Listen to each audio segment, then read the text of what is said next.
What's happening, Brighton? The short answer is a lot. The long answer is this podcast. What's Up Brighton is a show dedicated to the community we all love. Hosted by Roger Burnett, Eric Meldrum, and Coach Mark Howell, this podcast will feature news, issues, and discussions impacting Livingston County and celebrate the people who make our slice of Michigan go and grow. This is What's Up Brighton. What's up, Brighton? Today we got some special guests on the show, and I'm going to let them introduce themselves, and we're going to get into it. So who do we have here? I'm Mike O'Brien. I'm the fire chief here for the Brighton Area Fire Authority, and thanks for having us. And I'm Rick Boisvert. I'm the fire marshal with the Brighton Area Fire Authority. Awesome. Well, this is our first time having some fire guys on. We're going to get the PD guys on too, but having some fire guys on, and I'm excited. I learned something that you guys went to high school together. Yes. Yeah. Right. So heard all about that. Heard the debauchery. We'll get into Oh dear. Oh some dear. of that high school activity here. In We'll have to a little omit bit. some stories maybe. And then Rick was going to come on, and then he texted me before the show. He's like, "Hey, I got Mike to come," and he's like, "All right, Roger's not here, so we're filling it out. We got the four of us today." So we wanted to bring them on and really talk about. We got some interesting things happening this weekend, which we were talking about before the show. Which is kind of fitting because we're going into October, which is Fire Month. Yep. All right. Is it Fire Awareness Month? Am I saying that? Fire Prevention Month. Fire Prevention Month. Right. And we had this impromptu event happen here in Brighton this weekend, which is September 20th, 21st. And what is going on this weekend? Let's just start there. So obviously Brighton is probably well aware. A couple of business owners organized a Gilmore Girls, the TV show themed event downtown. Initially it was just a couple shops were going to participate and engage in theme their shops, and it exploded over the last 2 months through Eventbrite, social media. It's turning into a full closure of Main Street from Grand River to First Street, like a normal downtown event would be. I think the estimate was 11,600 people had pre-bought tickets. So the influx of people is going to be tremendous. I think it's going to be comparative to what we would see on a normal Smoke and Jazz or Art Fest kind of crowd. That's insane. I think it's a little different. Like, I don't think there's going to be all the shops and the cooking and all that stuff. Right. If there is, they never called us.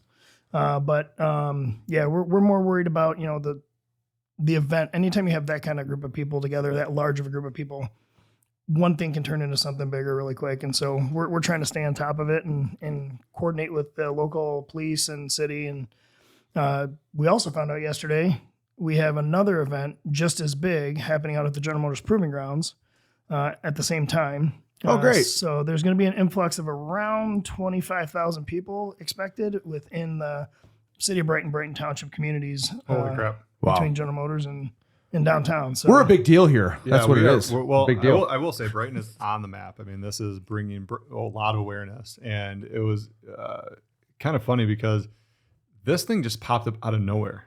Like, it was somebody had the idea, and then Smoke and Jazz Fest and the art fair and all the major events downtown. Those are planned a year out. Right? We know about it. We know how many people, and we've had past history to kind of show us, like, okay, this is what works, this is what doesn't, this is how the event kind of unfolds.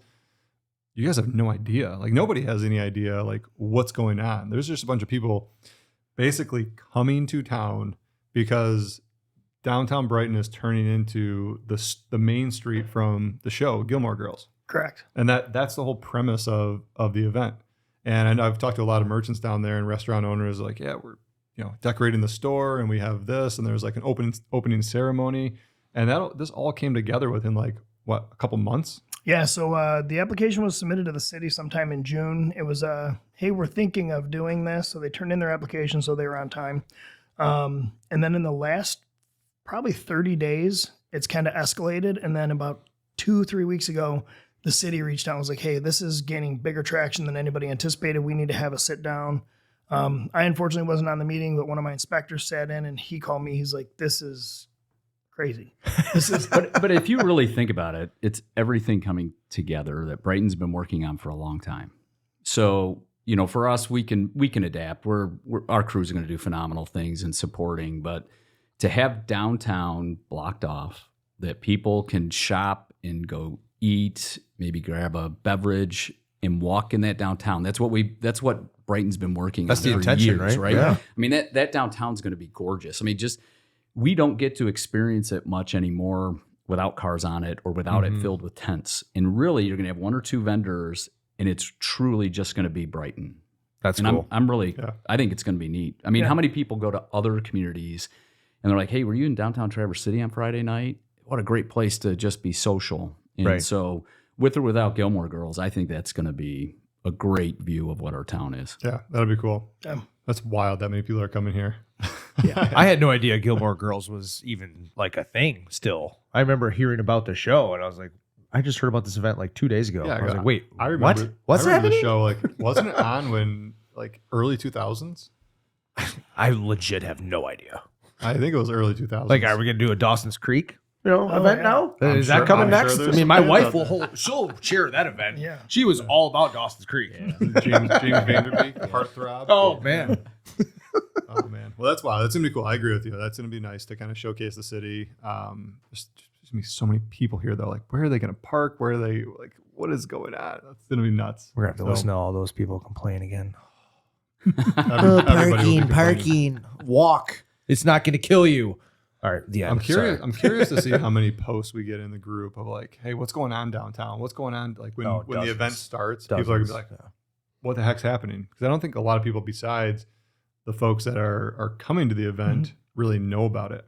Yeah, I think Yeah. the people who are tightly wrapped into the planning and all that stuff, they're very well aware, and probably their close friends and family are know. But yeah, when something like this gains traction, you just never know. Surprise! I think it'll be cool. I mean, 15,000 like people here. Yeah, like Chief said, I think it's a great opportunity for the city to showcase everything that it's doing and everything it's got going on. But Yeah, but we're prepared. We've got plenty of staff on duty to handle anything that's going on, and we'll be there. Yeah, That's awesome. So I think it's a good segue into a couple of things that I wanted to kind of talk to you guys about because it's been a topic on our show quite a bit as Mark grew up here. Rick, you grew up here. You've been here for a while as well, and we've all seen different growth spurts within the city limits and around the city limits. And I'm curious, like, how does the fire department and the planning and like what goes into all of these new developments that are coming? I mean, in the early 2000s, there was tons of new developments happening, in the Brighton area. Now, fast forward to today, there's even more developments in the works, right? Lots more development on Main Street, lots more housing developments in the surrounding townships. And what does it look like, from your guys' perspective? What's kind of the chatter behind the scenes, if you will? The biggest thing for us is the fire authority is the city of Brighton, Genoa Township, Brighton Township. So we cover a very large landmass that is rapidly growing, right? We used to compare to some Macomb communities for growth. And when you look at that jurisdiction for us, it's not just the built environment, but it's the impact of the roadways and how our buildings and facilities are used. And so from a fire authority standpoint, in the early 2000s when we came together, the fire service is always known for just getting it done. And so when there was this merger between the two fire departments to cover the three communities, a lot of that just get it done happened. And so if you look at even for something as simple as us, as our run volume increases, we transition from what is predominantly firefighters living at home responding to a pager, volunteer paid on call and coming in, to where we're at today of a lot more people on duty. And we're still getting people coming in as paid on call firefighters, but it's waning and transitioning. And so how do you right size our service delivery to what people are calling us for? And how do you get the right amount of people? So if you think about it, we have 7 people on duty today. Rick and I will still go put on turnout gear and work as firefighters if something significant comes in. But for an average home fire, we need 18 people. And so when you start to look at how does this development affect our responses, our run times, how we move around the city or the jurisdiction, we really have to make sure our staff and facilities match. So if you've seen, we've built a brand new station in Brighton Township off Weber. It's a beautiful building. And we have on-duty people there. We're working on renovations at other facilities. And it's really transitioning us to match what the community is. And so, growth, look around Brighton. And how we respond to a single family dwelling is drastically different than a 4 and 5 story apartment building next to a mill pond. It's drastically different. So, as the community's growing, we have to grow with it. Yeah, which was interesting. I talked to Rick the other day, and I didn't even know this, right? And I always kind of thought this, but I think this is I want to highlight this because you said some things that I think some people listening might have kind of overlooked, just because you're so close to it, which is like the city of Brighton is not large at all, right? The city limits, per se, there's only about 10,000 on the census. I don't even know if that's right, but it says there's about 10,000 residents in Brighton, the city of Brighton, which we all know, like, that's not the case. Like the Brighton mailing address, you got Genoa Township, Brighton Township, Hamburg Township, Green Oak Township. It's much a larger, landmass than just the city if you look at it, per se. So I asked Rick, I'm like, hey, how does that work? Like, do you guys have one fire department in the city, and then Brighton Township's on their own, Genoa's on their own? Because I know Green Oak has their own fire department, and Hamburg, which I think is part of like Pinckney, so to speak, but they have their own as well. And he schooled me and let me know there was. And Rick, you ought to just tell everybody what you told me yesterday, because I think this is important. Yeah, sure. So late 90s, the fire chiefs from Brighton Township and Brighton City got together. They were having issues with staffing like we are now, keeping responses up and keeping people coming back to calls. And then there was some financial, implications to it as well. So they initiated conversations in the late 90s. And then in 2001, the fire authority was officially formed under Act 57. It's a state act, basically combining services is what it is. So it's a consolidation of services to be provided. So we've been operating next year, 26 actually will be our 25th official year of what the authority is. And what it does is we cover the city of Brighton, Genoa Township, and Brighton Township. So each municipality has fire stations and paid-on-call firefighters available, and at least one staffed crew within those boundaries. It's not typical of what you would see in like a Green Oak or Hamburg. They are part of their municipal government, right? So those are entities on the budget, on the line item. With the authority, we are not funded through the municipalities. We are funded through a separate tax millage. So the money saved is basically we collect the tax dollars. It stays with us, and it's used for staffing, equipment, benefits, operating costs, things like that, maintaining of buildings and fire trucks, and providing our people with what they need to do the job they signed up to do. It's its own government. Yeah, it's basically its own government. Yeah. That's really cool. Did you know that? No. I didn't know that at all. And so, I see that on, I don't see that on my tax bill, because I'm in Green Oak Township, and I'm assuming whatever they need for their budget or fees, it goes to the township. They approve a line item for fire, PD, all the things. So you guys don't have that. All right. You don't essentially go to any local municipality or government and say, hey, we need more funding. So how do you go about getting more funding when this growth occurs? We have had tremendous support from the community. So we're on the ballots, every 4 or 5 years, depending, and we'll be on the November ballot coming up for our operating millage. So we have currently 2 millages. We have an operating. So if you think of operating, it's, how we pay our bills, how we pay our staff. And then we have a capital as well. They're different rates. And we went to the taxpayers in the past for a capital millage. Really, it's to pay for our fire trucks and our fire stations. Our fire stations, we needed about $20 million to over the 12 years to really bring our facilities up to date. And so that's been part of that planning process that we talk about. And now we're dealing with how do we handle this operating costs. And so we're pretty proud. We've been able to keep the millage rate very low for the taxpayers. Our staff does phenomenal things in running it like you'd run your house. We have no debt.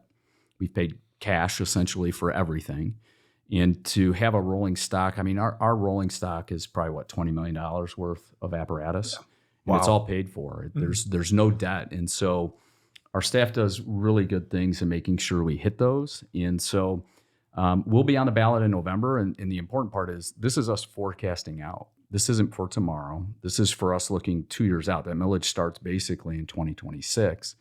And that will allow us to right-size our staff to this growth that's happening. We are woefully behind. We need more firefighters on duty. We have times, I think Rick will confirm, but we're about 45% of the time. If we're on one run, we're on 2 runs at the same time. And most people don't realize just how vast that is. Yesterday, we had an incident that probably took about 5 or 6 of our apparatus. And while that was going on, there were another 4 calls for service for our staff. And so it's really important that we can make sure we develop a fire department that's ready to respond to when people call 911. Well, you mentioned that earlier is 18 people for an average domestic fire. Is that right? So if you had 2 at the same time, that's 36 people. That's huge. That's a huge lift. I mean, I had no concept it was even that many people for one. I mean, it's like and that's just obviously one little part of what you guys do, but that's a lot of people. And how many firefighters does the whole entire Brighton area fire authority have?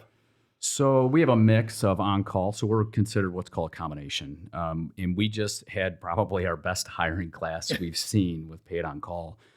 We welcomed 25 new shiny faces here in the last month. But they have about 1.5 years of training to get them up to speed to just be able to do the basics.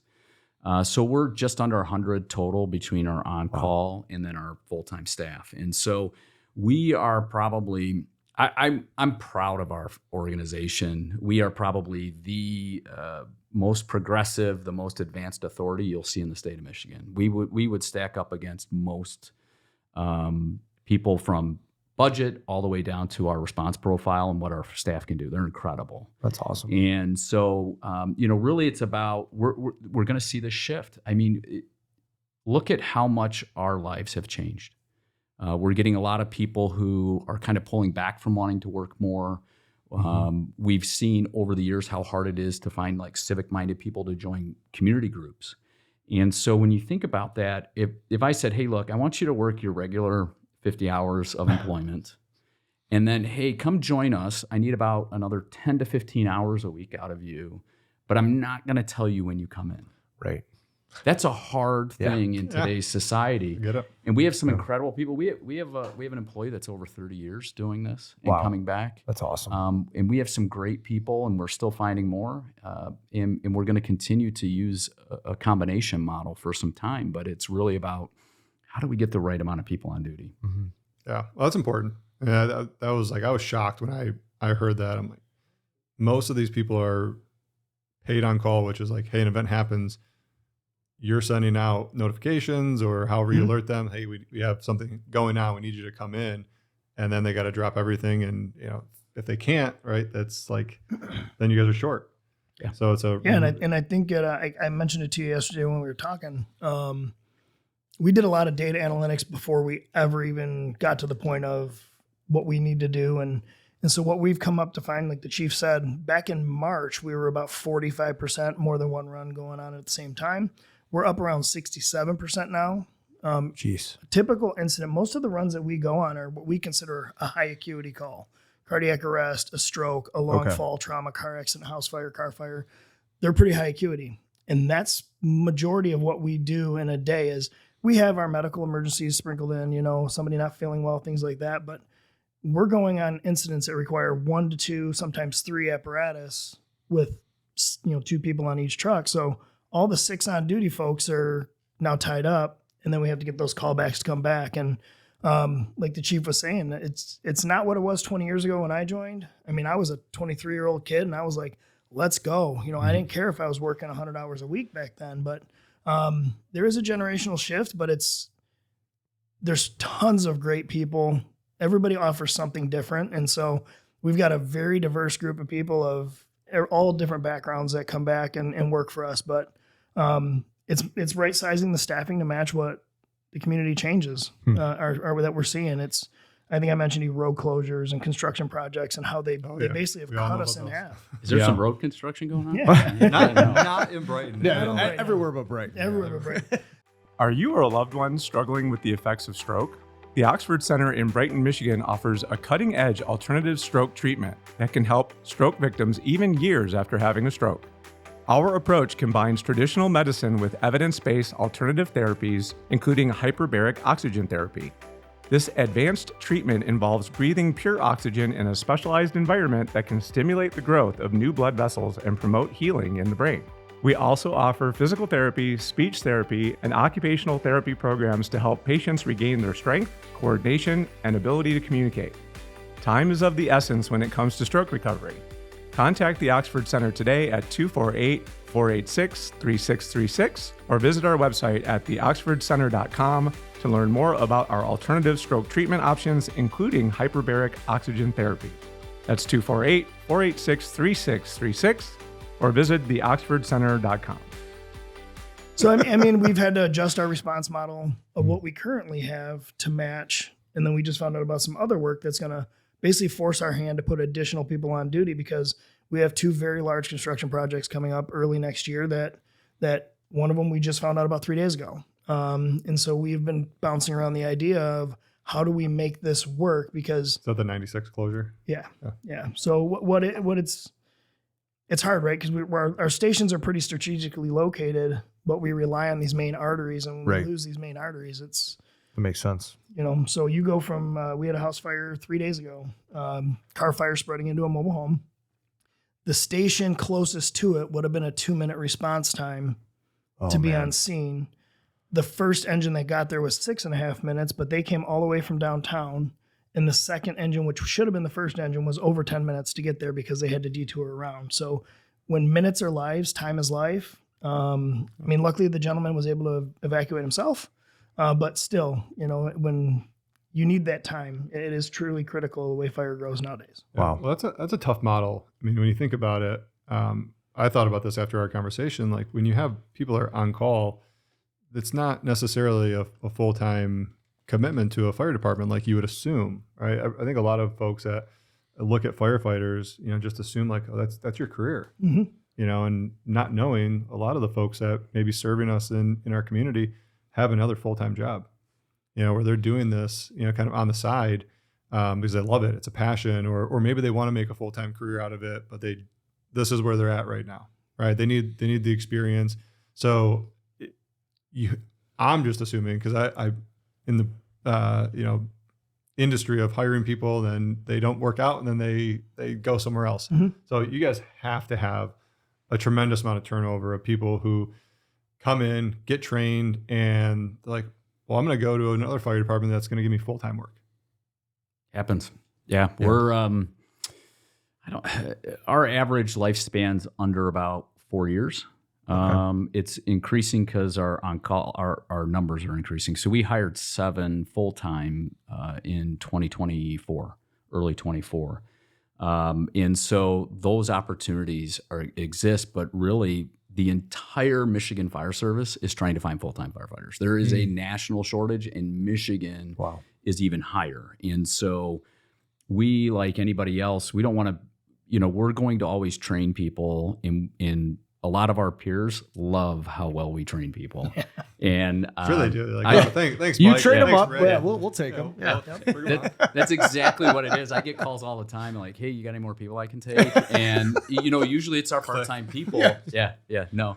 And so, which is really a true testament. Like if you went to one of our stations today and I said, hey, you go figure out which one's full-time, which one's paid on call, which one's part-time, I doubt you're going to figure it out.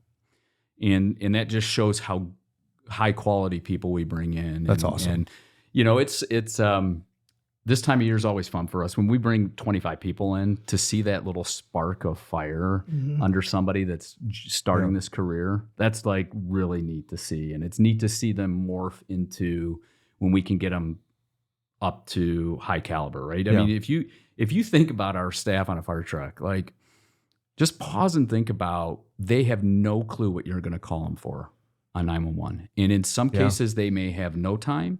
And in some cases, they have 5 minutes to figure out what's going on, what they're going to have to do. And it could be, we were dispatched to a vehicle under a gravel train. Oh my gosh. Okay, so you pause and think about that. How do we right size our resources just to get there? But that success of that incident didn't happen when we called 911. It happened years before in all the equipment and all the training and all the preparation that they do. And we will naturally find a very unique human that likes a little bit of chaos in their life. They like that unpredictability, and they can find success in those. But That's the type of human that we have to take you from. Is that on the Myers-Briggs test or it something? It is. Yeah. We designated you as a little bit crazy AF, so come on in. Yeah. And all right, where do I apply? Yeah. And that's the great part, right? You know, if you think about most of our people have played team sports, most of our people, they like working in that environment. And so that's where they do awesome things is in that unpredictability. How do you take somebody who says, yeah, I think I want to be a firefighter, and they only know what they've seen on TV or what we maybe have told them, but we can go 1 minute from helping grandma who fell and, you know, they needed 911 and our crews were the first ones there, all the way to a fire and everything that could be in between. And so our staff, I can't ever say enough things about our staff. They are tremendous humans. Yep. That's amazing. I mean, I know we have a friend that was a former firefighter, and he actually got tested out. He had some health issue that he just couldn't get past that, and he was bummed out because he loved it. Like, he loved it, and the stories he would tell me, just wild. You know, and he was a firefighter in Detroit for his initial start to the career, and that was just wild. And like I remember look back to my wife, who she had surgery, and one time we were changing the bandage on it. I don't know what happened, but I mean, blood just started gushing. Like something opened up and blood started gushing, and we called 911 immediately. And the first people there were the fire department. Right, Green Oak Fire Department was at our house within minutes, and had they not gotten there, I don't know if I would. I was like freaking out. My blood's gushing. I'm like, do I press harder? Like, do I not? Like, I don't know. I don't do this. Like every we single offer day. training for that for the public. I'm coming to that. I am coming to that. Because that actually was like the most scariest thing that's ever happened. Like, my wife's sitting here bleeding. I feel helpless. Mm-hmm. Like, as a provider, as a guy, I'm like, I don't know what to do. Like that, I'm coming to your training. I don't know. I mean, I've seen the movie Rambo. I think he put some gunpowder in a wound. Yeah. Some gunpowder. Yeah. Maybe a hot knife. yeah. Go down my tool shed. Get that out. We look for that on applications. Yeah. Rambo watcher. Yeah. Oh, that's cool. Well, I think that, I mean, it's really cool to hear you talk about how passionate you are of your team and how proud of you guys are of your team. But I think that any team embodies and instills like the leadership qualities that come from the top. And so thank you guys for your service and your leadership. And obviously you run a great ship, to have that amount of people providing that level of care, and for you to have that much faith in so many individuals doing so many super important tasks in and around our community. I mean, thank you. Thank you guys for your dedication, your leadership. I mean, hopefully we never have to call on you, but I know that I'm in safe hands if we do. And yeah, it's just, we're blessed to have you guys. Yeah. Echoed. And, you guys are involved in pretty much every event, that goes on around this town, whether it's a street closure downtown to, kids outing that's happening somewhere at a school. Probably nothing bigger than the 4th of July parade with the giant fire hose, sending water down. That's probably the most important event that you guys are part of. I mean, selfishly, my kids love that. We're pretty proud of that one. That's a super fun time. I always love coming down Grand River and just seeing, the ladder stretched out there with the American flag up. Yeah. It's awesome. It'll be up tomorrow. Nothing better. Very cool. Another ride coming through. And, from our perspective, you got to create opportunities. We would much rather deal with humans before they call 911 and our firefighters interacting with the public. So when they're out and about, it's amazing the questions and the problems they can solve that the community comes up and talks to them about. And it may be your kids wanting to look at a fire truck or your grandkids wanting to look at the fire truck while they're out. And that usually stimulates other conversations. And so whether we call it black ops or not, it's about starting some of that dialogue, from smoke alarms in your home to, are you charging your lithium ion batteries the right way? Do your kids have the right car seat? And so a lot of times when you see us out and about, we are 100% being selfish. We would like to prevent every run we could ever go on. And a lot of what we go on is preventable. And so creating those opportunities where our staff can interact with the public, where they can be part of it, they can be visible, it's all very strategic from us in a sense of just starting that dialogue where it's comfortable and where they might reach out. Because we, thanks to Rick, we have probably, except for the city of Grand Rapids and the city of Detroit, not one fire department in the state of Michigan has put in as many smoke alarms as we have. And that program started a long time ago where we had a couple people die in home fires without working smoke alarms.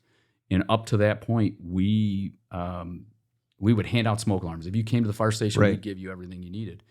And then we found a couple fires where they were sitting on the counter. The ones we gave were sitting on the counter. And so, we had a pretty big cultural change 10 years ago, 15 years ago. About 10 years ago. And we set out to put out the most amount of smoke alarms any suburban fire department's done in a day. And we did 2,500 in a day. And we had a lot of partners helping us. And since that day, we've never stopped. And heck, all the time we're trying to figure out how to pay for them. Yeah. It's been a tough thing because we used to get a lot of grants and other things. But when you're looking at $60,000 to $100,000 in smoke alarms, we buy them by the pallet load typically. Wow. And you think Brighton, like just think about smoke alarms in Brighton. We're a pretty fortunate town. Right. But every day we're putting in a smoke alarm. Yeah. That is, so for those who want smoke alarms, how do they get a hold of you? Just call the fire department Absolutely, and just say, hey, can you come out? You live in one of the communities, just call the phone number, the main line. Don't call 911. Don't call 911. Please don't. Yeah, just call the fire station. The ladies in the front will get you scheduled up, and we'll send a crew out.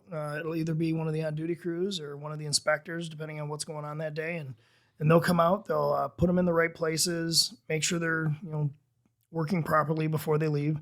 One of the big things that we've kind of transitioned, we've noticed a transition in the last probably 5 to 8 years, was a demand for hardwired replacements. And so we offer hardwired alarm replacements as well, not just a battery device. Interconnectivity of a smoke alarm is almost just as important as having a smoke alarm. Yeah, right? especially those smart home. Yeah. Stuff Yeah. like So this. older homes, pre 1988-ish, even a little bit before that. If you have an older home, you may see you only have one on each floor, or you may have one on your main floor, depending on the age of your home. There was a change in transition years ago that when one goes off, they all need to go off because you don't know where everybody's going to be in the house and where the smoke's coming from. And so the hardwired ones, I hate to admit it, but 20-something years ago, we didn't really know better as a young organization doing smoke alarms. And when we were doing these large, what we called blitzes at the time in 2013, we were finding battery alarms over the outlets where a hardwired alarm used to be. And so we want them to be interconnected. So we started doing some hardwired, and now we're predominantly hardwired. We're still doing a lot of battery operated because we do have a lot of older homes that don't have more than one or more than one on each floor. So we're still giving battery alarms in the sleeping rooms so that you still have that early notification where you're sleeping too. Okay. It may not set them all off in the house, but at least you have that notification. Right. 50% of house fire fatalities are in homes without smoke alarms. Actually, it's 60%. And 50% of house fires are found to have no smoke alarms working in their house. Oh, crazy. So we're probably is- upwards of that's wild. close to 10,000 alarms in the last 15 years, probably. jeez. Well, That's you guys amazing. can give them a call if you guys do want to get your house updated with the proper, installation of fire alarms and smoke detectors. Definitely give them a call. Appreciate you guys doing this. It's one of those things that we've always wanted to do for a while on the show is get more people from the city involved. And Brian, who was not here, right, was our kind of in. Is like, hey, because that we met through Jim St. Pat's, friends at St. Pat's, Jim Churches, who puts on. We love Chef Churches. Yeah, Chef Churches brings all the good stuff, right? We put on the Dad's Club dinner, the fish fry at St. Pat's, so we invited you guys out to, last year, and we'll do that again this year. But great introduction. He just moved here, or moved fire departments, so he is now deputy, chief, right? Okay, saying that correctly. I don't know all the rankings. I call Rick and Brian the deuces, right? Because they're the number twos, really, in their rightful categories. So, and he has a great mustache. Oh, You probably. I mean, the fact that this is on YouTube. I didn't know Rick. I didn't know Rick had a mustache. Good mustache, but Not Brian. Rick didn't have a mustache until Brian got hired. All right. It's a competition, huh? Now, I love it. just one last quick thing. St. Pat's is the reason we have Freddie the fire truck. Oh, nice. So if you've ever seen Freddie the fire truck, the little miniature fire truck we use, St. Pat's. Oh, okay. Back 20 years ago. Nice. Yeah. I did not know that. Yeah. Can I plug our open house real quick? Absolutely. Yes. Please Well, do. I was going to leave you with some final words. I know we talked a little bit about the millage, but if you guys want to, touch on that before we end as well, but feel free. Yeah, so October 19th, our annual open house to celebrate Fire Prevention Month and help educate and provide some fun activities and just generally come and see and meet your firefighters and see some really cool stuff. 10 to 2 on October 19th. Awesome. Doors are open, trucks are out. We're going to have the ladder truck up, a couple of guys showing off their rappelling skills. Oh, cool. We'll have a little obstacle course for the kids. They'll be able to spray a fire hose and dress up as firefighters. And it's more of like Chief was saying, it's that early engagement, right? We're your friends. Don't be afraid of us. They'll see us in our gear. Stay low under smoke. When you hear a smoke alarm, what do you do? A lot of educational material when they're young. And we have hot dogs and cotton candy. So. Oh, wow. There you go. and Rick's not telling the truth. It's one of the best in Michigan. Yeah. Hands down, everybody copies ours. Yeah, we're going to cut up a couple of brand new Ford F-150s from Ford's test facility. They donate cars, and so we're going to have a couple of 2024s. Yeah. Wow. Yeah. Well, they can't sell them. Hey. So you're going to see a lot of demonstrations. There's going to be a lot of people around saying hi and just talking fire safety with kids and parents and what should you do? This segment sponsored by Chrysler. Yeah. Dodge Ram. Like anybody wants to sponsor this besides Ford. It was not a dig at Ford. I just know they have some problems selling the F-150s. Right? They're probably the Lightnings. Are you guys cutting up the Lightnings because they can't sell those either? We do have one of them coming is a Lightning, but the battery has been removed. Okay. Yeah, and probably even just to add, we'll be available if people have questions on our millage. We know that there's a heavy election coming up. There is? Yeah, it's crazy. Is it polarizing? I don't know. Many years ago, we had a shirt for the group that was helping to push the millage, and there may have been two graphics that said one was a donkey, one was an elk, and basically we said check the box for BAFA. And this is our chance for the community to support BAFA and our firefighters. And we know we do not come to our community lightly and say, hey, look, we need some more money. And unfortunately, in this time, we're saying, hey, we need some more money. And we think we gave a very, very fair, middle of the road option for the community to support us. And we really hope when they go out at the election that they vote in favor. And we would be more than happy to have dialogue. We could talk for days about what the millage is and how we got to the numbers. I just hope that people understand that really this is the right thing for the community. There is growth and just like everybody's home, inflation is killing us. We just had a repair of a fire engine. It cost us $39,000. Oh my gosh. Like a quarter of a new fire truck, right? I wish it was a quarter. They're estimating right now on our new apparatus. So we used to be able to buy fire engines for about $700,000. They're now saying they're $1 million and they're going to take 4 years. Oh my gosh. When we place an order, we're looking at almost 46 months. And so you think about all the things when you set up your replacement plans, your schedules, all the things that we do to say, hey, look, we're going to replace this truck and we're going to do this. And then the manufacturers come back and say, yeah, it's going to take 3 times as long. We used to be able to get them about 9 months, 10 months. And so just like everything else, we're all hitting inflation, everything's going up, and we're really trying our best to trim our costs and trim our staff or, trim the right things. But at the end of the day, this is the funny part about firefighting. There isn't much AI. It takes one of our humans to put themselves between the problem and the person that needs help. There is no other way. Yeah, we can add some electronic devices on our fire engines, and we can add some things. There is one automation, and we have this CPR device called Lucas. And I'm sure you've heard there's a young man who's helping raise money for Lucas's for a lot of our fire departments. Lucas Vetter. Yeah, it's awesome. Yep. I will tell you that when we first got one, that thing has saved more lives than a lot of our firefighters have. That's now amazing. It took one of our firefighters to put it on. Is that the machine that goes above somebody that needs CPR and does it? It does such high quality CPR. I saw one of these things in action, unfortunately. That I was like, what is going on over there? And it looks medieval, but it's more efficient than a human person can produce. That's crazy. It maintains a steady rate. Yeah, Livingston County and Washtenaw County have a tremendous what's called medical control authority. And we have always been on the cutting edge of like cardiac care and the emergency side. So when we're interacting, but anyways, that device is $10,000 and it's a beautiful thing. And it if you really look, it takes our staff, and we got to get staff. And so we're asking people to vote yes at that ballot whenever they vote. And we're happy to always talk about it as questions come up. And we've always had tremendous support, and we're getting so much good feedback from this thing. It's like we have so many people saying, what took so long? There's a new campaign slogan for you guys. BAFA is forever, right? Yeah. You guys seen the Wu-Tang ones? Yeah. Okay, there you go. There you go. I like it. BAFA's forever. Yeah. Vote BAFA. Get on the millage. And so I always had this question, like, if I'm homeowner, how much will it be, right? How much will it be? And Rick, you had said the other day, for every $100,000 in home taxable value, it'll be about $125 a year. More, yeah. So right now we're at a 1.5 mil. So $100,000 taxable value is $150 that goes towards the fire authority. This will add an additional $125 to that, so about $275 for $100,000 taxable value. So I use my personal home. I live in Brighton Township.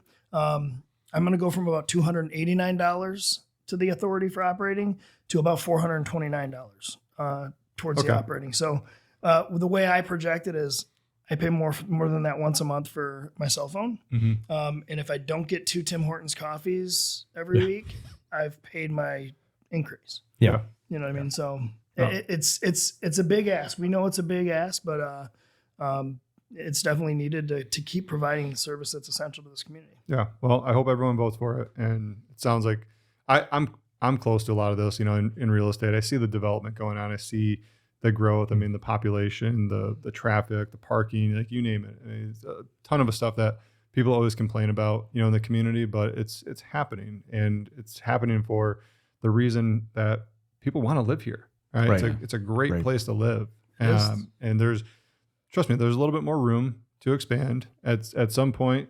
It'll get like, okay, what's this going to turn into? Like a Chicago? And it's never going to get that. But the sign says it, where quality is a way of life. Yeah. It says it right there. Yeah. So if the sign says it, they say it. And a lot of the new homes too, I will say, like, people move out here because they want a little bit more space, want a little bit of land. And there's tons of new developments that are doing, a quarter an acre, three quarters of an acre. And people are still moving in here, for that. So hopefully you guys get it passed. It's a great thing. Absolutely. I think the facts speak for themselves. Like, it's needed, so the more full-time firefighters we can have, serving our community, the better it's going to be, right, in the long term. So a lot of the on-calls don't find somewhere else to work, and then you guys constantly have to go through that budget to train people and get them into the academy, and then they leave. Right. Yeah. So it's just going to be a bigger for retention. I'm sure it's a bigger recruiting thing for you guys in the long run too. Absolutely. Cool. Well, appreciate you guys coming on. That's it. If you guys have any questions, for Mike or Rick here at the fire department, you can find them on the website. We'll put a description link below. And if you guys got any value out of this show, consider subscribing, give it a thumbs up, let YouTube know we're doing a great job, and come back for the next episode where we're going to be talking about some more fun things here in Brighton.